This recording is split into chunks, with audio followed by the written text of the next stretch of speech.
the man who sold out America in the modern day center-right Democratic Party, Bill Clinton, sold out America when he passed NAFTA after it was orchestrated during the end of George H.W. Bush's presidency.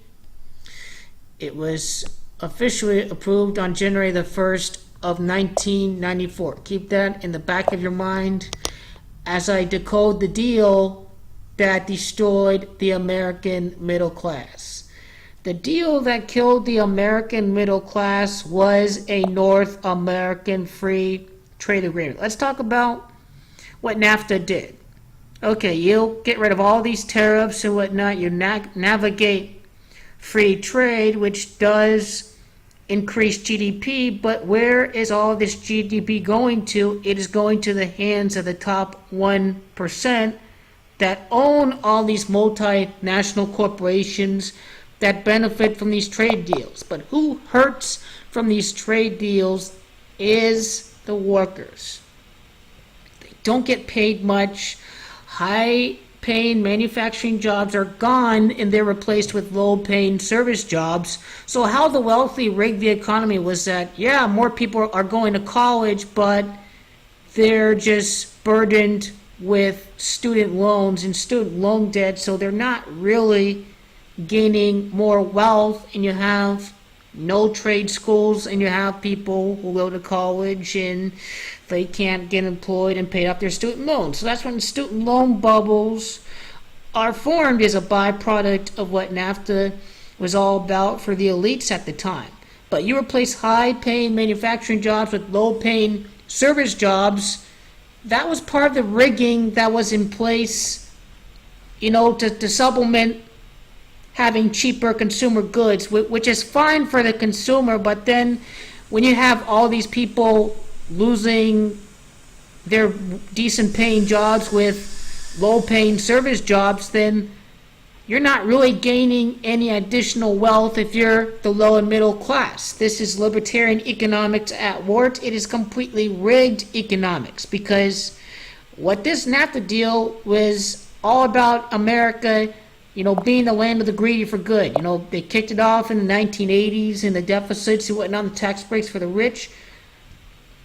But now the migration of goods is going to increase, and they're going to pay people even lower than they did in the great times of the 50s and the 60s, than the 70s and 80s. America, as you know, is the land of the greedy, and it is the land of multinational corporations. The religion of the wealthy, in particular Trump's America today, which is the land of greediness, pro-business, right? You have Republicans saying we want to abolish the minimum wage, no living wages, no minimum wage.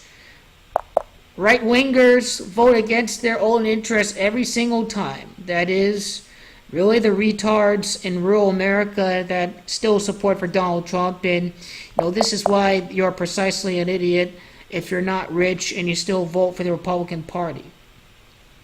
Now let's get back to Bill Clinton and what he did. He shipped away high-paying jobs, and he destroyed communities, and he helped rig the economy for the multinational corporations.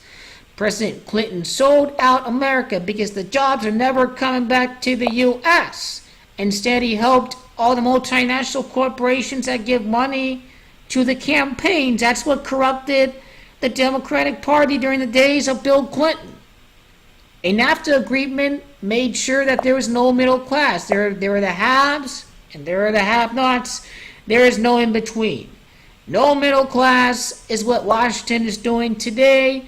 Bunch of millionaires in Congress today. Now, the day the NAFTA deal officially, came into being was January the 1st of 1994. That has a date numerology of 115. That's when NAFTA was in action. President William Jefferson Clinton equals 115, and what resulted from NAFTA was a decrease in aggregate demand,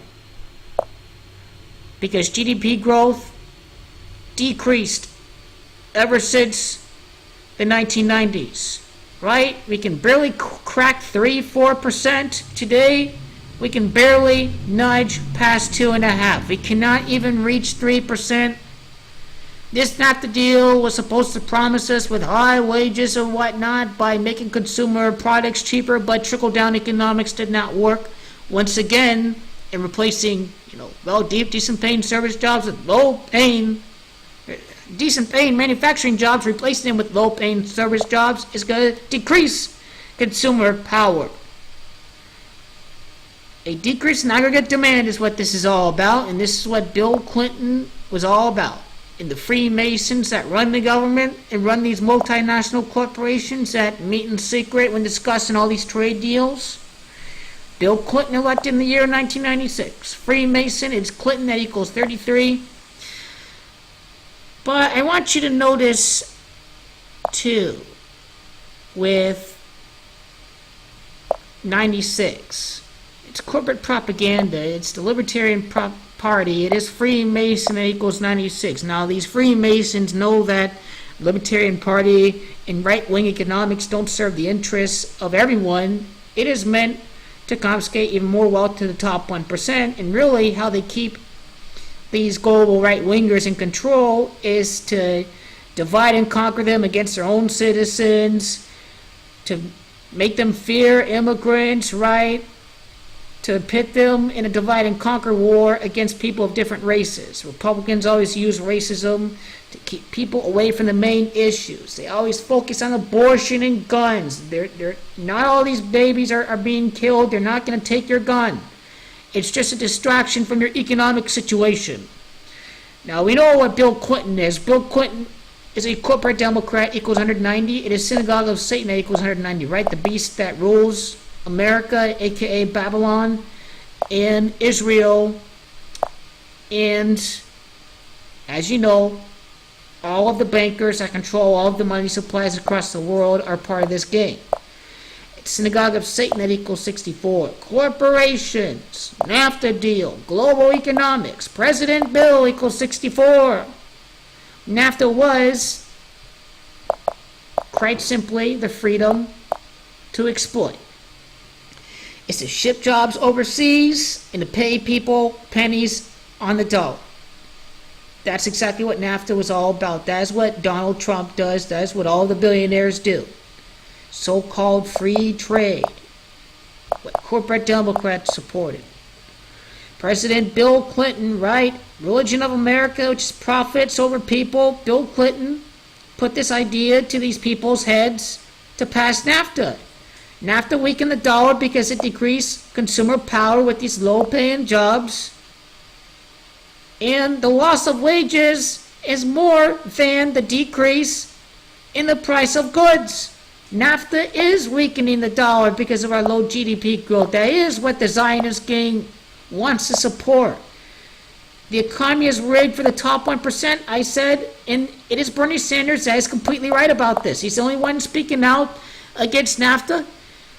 Bill Clinton's birthday, August the 19th, the time span from Bill Clinton's birthday, the guy who signed NAFTA, till the day that it was passed is 135 days.